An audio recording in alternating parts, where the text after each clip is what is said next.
Proud to serve northeastern and central Pennsylvania. This is WNEP 16, the news station. Now, Frank Andrews, Marisa Burke, meteorologist Noreen Clark, and J. Christopher Sports. This is Newswatch 16 this morning. Morning, everyone. 28 minutes before 7. This is Newswatch 16 this morning. Today is Wednesday. It is the 10th of October. In a moment, we'll have more on a request for an injunction, a court order to get Jersey Shore teachers back to school. But first, a look at today's forecast from the backyard. Here's our morning meteorologist, Noreen Clark. Good morning, Noreen. Good morning, Frank. Top of the morning, everyone. We have a pretty nice day ahead. It starts out rather mild this morning, along with cloudiness and fog. Currently in the backyard, it is 60 mild degrees. And after the morning cloudiness and fog breaks up, we shall see a mixture of clouds and sunshine, and afternoon temperatures are going to be rather mild. I'll have the complete forecast coming up in just a few minutes. Join me. Frank? Thank you very much, Noreen. 3,400 students from the Jersey Shore School District in Lycoming County still out of class today. Unionized teachers there are still on strike, but in a few hours, the school board will ask a judge to order the teachers back to the classroom. Here's Newswatch 16's Craig Stevens to explain. Schools here in the Jersey Shore District are empty again this morning, as they have been for the past 5 weeks. You probably know that there's a teachers' strike going on here in Jersey Shore, but that strike could end because of a judge's decision later today. The school board in Jersey Shore has asked a judge to order teachers back into the classrooms. The board contends that the strike has gone on long enough, and if it goes on any further, irreparable harm will be done to the students here. Now, the teachers say if the judge orders them back in the classrooms, they'll go, reluctantly, but they will go. Of course, the big stumbling block here is money. And if the judge does order the teachers back into the classrooms, what he will do is take away their most effective tool in getting what they want, their ability to strike. And if that judge does order the teachers back into the classrooms, he could also create even more tensions between the school board and the teachers. Craig Stevens, Newswatch 16, Jersey Shore. The Lackawanna County Commissioners have unveiled plans to bring a minor league baseball franchise to this area and build a new huge stadium near the Montage ski slope in Moosic. As Newswatch 16's Dan Fiorucci explains this morning, lots of merchants and baseball fans in the area think a Scranton team would hit a grand slam. In recent years, minor league ball clubs have set all-time attendance records. That's what Northeastern Baseball, a non-profit corporation, claims. We'll have pro baseball here in the future in a very modern stadium, if all goes well. Now, for the first time in 30 years, Northeastern says Scranton is ready to support a minor league team. And lots of local officials agree. This, I hope, will help to serve as a culmination of making Scranton the tourism and Lackawanna County the tourism capital of the Northeast. The stadium would be placed out there, not far from the Montage ski slopes. It's estimated the ballpark would bring 160,000 fans and $450,000 in revenue to the area each year. Of course, AA ball is a far cry from the World Series, but local fans seem to like the idea just the same. I'd like to see it. I'd like to go to the games around here. You know, it's kind of boring going down to Philly and all over. That's fantastic. I'd catch every game. I think it'd be great. I think it'd be good for the high school athletes to have something to look forward to in this area. But one county official isn't too thrilled about the stadium. We have to provide a nursing home for the elderly and the indigent. We have to provide a county prison. We have to provide services for neglected and abused children. I can't see taking that limited amount of money that we have out of our general fund and putting it into services like a baseball stadium. Whatever the case, if 2,000 season tickets can be sold in advance and the county can market the bonds, the odds are very good that Lackawanna County will have a professional stadium and a minor league team by 1987. Dan Fiorucci, Newswatch 16, Scranton. And straight ahead on Newswatch 16 this morning, more on today's weather forecast from the backyard with our morning meteorologist, Noreen Clark. We'll tell you whether you want to take the light jacket or the heavy one when we come back. Right now, 23 minutes before 7. The Benmar Restaurant, Main Street, Carbondale, for years the purveyor of excellent Italian and American cuisine, now offers the ultimate dining contest, the Mama Challenge. Chanting up with Mama's Cooking, moms everywhere have joined together, alarmed that the Benmar's food may in fact be better than Mom's. The Mama Challenge. Bring your mother to the Benmar, taste our food, and try not to hurt Mom's feelings. The Benmar, Main Street, Carbondale, home of the Mama Challenge.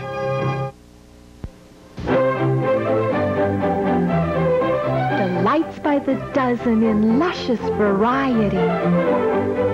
Crunchy and creamy, smooth and rich.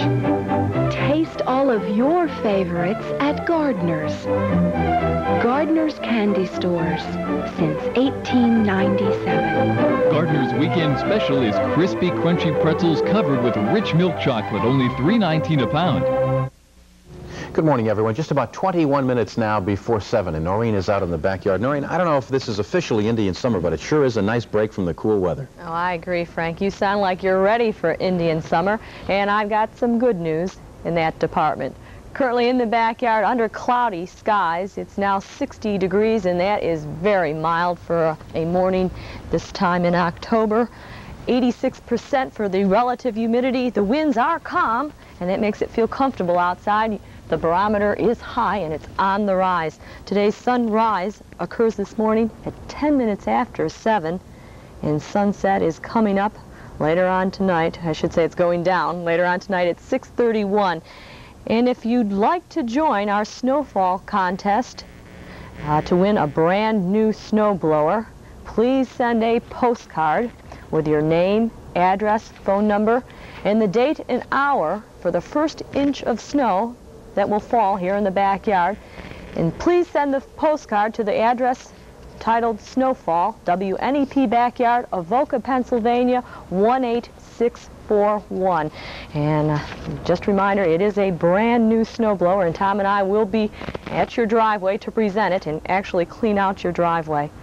And checking the area temperatures this morning, we do have cloudiness along with that fog, and there are some rain showers out near the Williamsport area. 57 degrees Tawana, near 50 the Poconos, Hazleton, 54, 57 Sunbury and Pottsville, 58 Pottsville, Williamsport 58 along with those showers, and 54 degrees out in State College.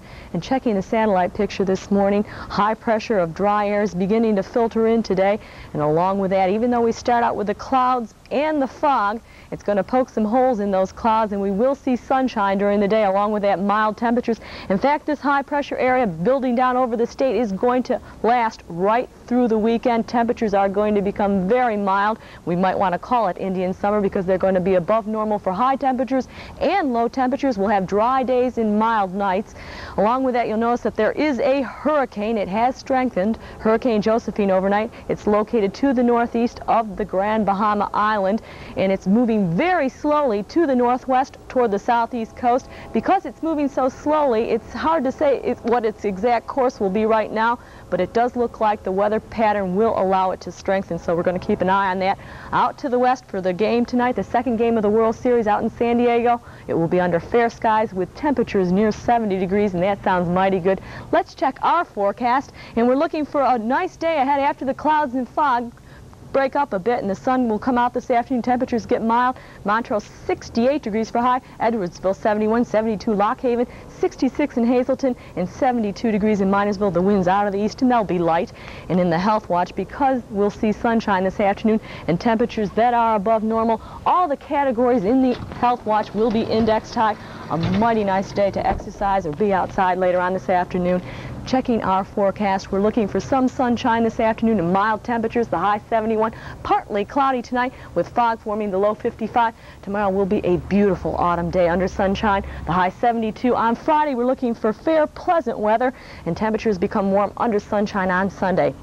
So the autumn leaves are just beginning to reach their peak here in the Wilkes-Barre Scranton area, and along with the mild weather, Frank, it looks like Pennsylvania is certainly offering us her best. Okay, thank you very much for the update on the forecast, Noreen. Now, in case you didn't remember, this is Fire Prevention Week. And you know, a lot of effort is going into educating people about fire safety and how to react in case a fire does hit. Now, that is especially important to children.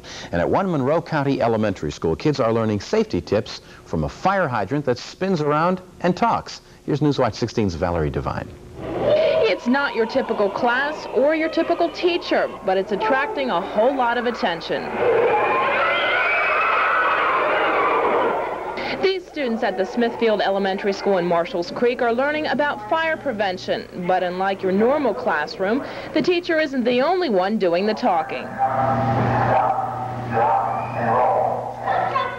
Firefighters from Marshalls Creek say thanks to Big Red and his zany tricks, these students seem to remember more of what they're taught.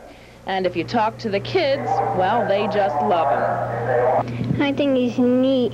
You think he's better than a regular teacher? Yes. I think he's super. I like him because he goes around the circles and he talks. And he can do a lot of tricks. You like him better than your teacher? Yeah. Why? Because my teacher doesn't spin around in circles. For the kids, the message is clear. And for the firefighters, well, maybe this little guy's moves could help save one of their own students' lives. Valerie Devine, Newswatch 16, Marshalls Creek. Welcome to Jim Dandy's. Welcome to Jim Dandy's. Welcome to Jim Dandy's. Welcome to good times, good food, good drinks, and friendly, courteous service. The perfect place to relax and enjoy yourself. There's a luncheon, dinner, and late-night menu, large, well-prepared drinks, and large portions of the highest quality, well-prepared food to make Jim Dandy's your home away from home. Live entertainment nightly, so forget your troubles and just get happy because you have a Jim Dandy time. If you haven't played the Passport to Rio game yet, time is running out. Just walk into your nearest AM/PM mini market and pick up your free Passport to Rio game ticket. You could be on your way to Rio de Janeiro. We will draw the next lucky Rio winner Friday night on PM Magazine. It's so easy to play. You could win valuable prizes plus great discounts, plus the chance to go to Rio for an all-expense-paid vacation for two. So watch PM Magazine for details. And visit your AM/PM mini market today. Morning, everybody. 8 minutes before 7. That game was on too late for my blood. I got to see that. 3 hours and 18 minutes. It tied a record last night. Good morning, everyone. Well, the Tigers, and especially Jack Morris, showed everyone and the Padres why they had won 104 regular season games and swept past the Royals to the series. They just don't quit until they get the lead, and then when they get the lead, they choke off anything you try to do against them. They've done it all year, and they did it again last night in Game 1 of the World Series. Let's go to the highlights. In the first inning, Alan Trammell will rip a single in the left field, and that will score Lou Whitaker with the first run of the series. It's 1-0 Detroit as Whitaker slides home. Then in the San Diego first inning, Terry Kennedy will rip a double down the right field line. Steve Garvey and Greg Nettles will come around to score, and it's 2-1 San Diego at this point. There was some good defensive play early on. Watch Alan Wiggins rob Darrell Evans of a hit. Nice play by Wiggins, and he nips Evans at first, and it's still 2-1. But the big blow, Larry Herndon, a home run to right field, a 2-run shot, gave the Tigers the lead at 3-2. Jack Morris was in a 2-out, 2-on jam in the 6th inning, but he struck out Bobby Brown. Then he'll strike out Carmelo Martinez, the next batter, for the 2nd out. And then Gary Templeton, a fan, for the 3rd out in the inning as he got out of it. But the biggest play of the game of big plays, Kurt Bavacqua will rip a double down the right field corner. Watch the relays by the Tigers here. Kirk Gibson will pull it out of the corner, relay to Lou Whitaker, and Whitaker will relay to 3rd and nail Bavacqua there as he tries to go to 3rd.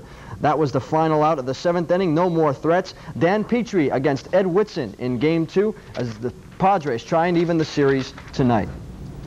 If the Houston Oilers wanted to admit to the rest of the NFL that they were the worst team, they should have just waved a white flag or something. They didn't have to go ahead and trade Earl Campbell like they did last night. They sent him packing to the New Orleans Saints for a draft choice in 1985. As number 20 of the University of Texas, Campbell won a Heisman Trophy in his senior year. The Oilers made him their number 1 pick.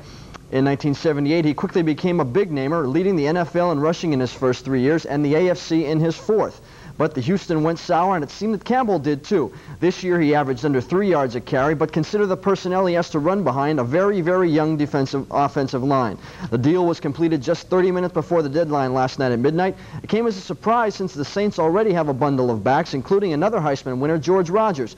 Now Campbell will be reunited with his old coach, Bum Phillips, who says Campbell will start Sunday against the Rams. One other major name traded last night, Brad Van Pelt, the former Giants star and now an unhappy member of the Minnesota Vikings, was sent last night to the Los Angeles Raiders for a draft choice both in 85 and 86. Just what the Raiders needed, as if they're not the best team in pro football right now, another linebacker. The stage is set now for the finals of the Wyoming Valley Conference High School Golf Finals today. Hanover, who had gone undefeated through the regular season, survived the scare in one semifinal yesterday at the Wilkes-Barre Municipal Course. They beat number 4 Tunkhannock on a sudden death playoff win by Kevin Kaminsky to advance to today's final match against Wyoming Area, who upset number 2 Pittston Area yesterday. The match is set to get underway at 1 o'clock today for the right to meet the Lackawanna League champ tomorrow. Now today at 12:30, Riverside will meet Abington Heights at the Wilkes-Barre Golf Course for the Lackawanna title.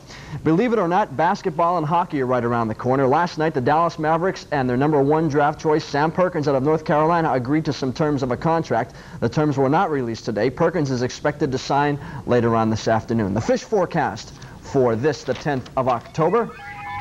We take a look at it, 2:30 in the afternoon. Maybe a lot of those people in San Diego will fly out here and go fishing and then go back to the game. I doubt it. Your prediction is that they're going to lose tonight, is that right? Yeah. Tigers? Detroit will lose tonight and then sweep all 3. Okay, thanks. We're watching that. Thanks very much, John. We'll have more of Newswatch 16 this morning in just a moment, but first, here's a look at last night's winning lottery numbers. First of all, the daily number, 704, and the lotto numbers, 15, 24, 7, 10, 38, 27, and the alternate, 30. We'll be right back with more of Newswatch 16 this morning. It's 4 minutes before 7 a.m.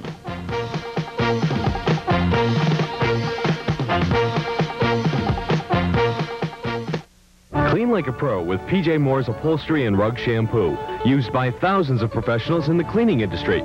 Look how you too can do a professional job of cleaning. Instead of replacing soiled fabrics, you clean the dirt, the grime, and the grease, and bring back colors you forgot were there. For only pennies, you can clean the interior of your automobile. So whether it's in your home or in your automobile, anyone can do a professional job of cleaning with P.J. Moore's upholstery and rug shampoo. Available at all Boscov's, IGA, and Encelaco markets. Morning, everybody. 2 minutes before 7. Noreen, how about just summing up that forecast for us? It's a mild, mellow day, your type of day. In fact, we'll start out with clouds and fog, but the sun will come through for the afternoon hours. We start out at 60 degrees right now in the backyard, but the high will be in the low 70s. So a good day ahead. Not too bad at all. Thank you very much. Coming up next, ABC News on Good Morning America, and some talk about Social Security between the 2 candidates, Walter Mondale and President Reagan. We'll be back at 7:25 with more local news and no other forecast. Have a good day, everyone.